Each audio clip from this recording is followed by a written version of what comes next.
So po, ito po ang area ng CPD-1. Ito po ang table namin.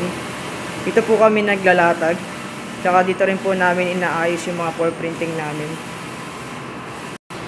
Dito naman po sa rack na to, nakalagay yung mga swatches namin, tools namin, mga spare parts, tsaka mga ink namin, tsaka other supplies po. Bale, ito po ang 5 feet. Dito naman po ang latag ng 5 feet. Ito naman po ang Smart 6 feet Neon. Ito naman po ang PC. Ito naman po ang Moto. Ito naman po yung computer ng Moto. Ito naman po ang 1 HP. Tapos, dito po yung PC niya. Dito naman po yung Smart 4 heads. Ito yung Smart 2 heads. At ito po yung Smart 1 head.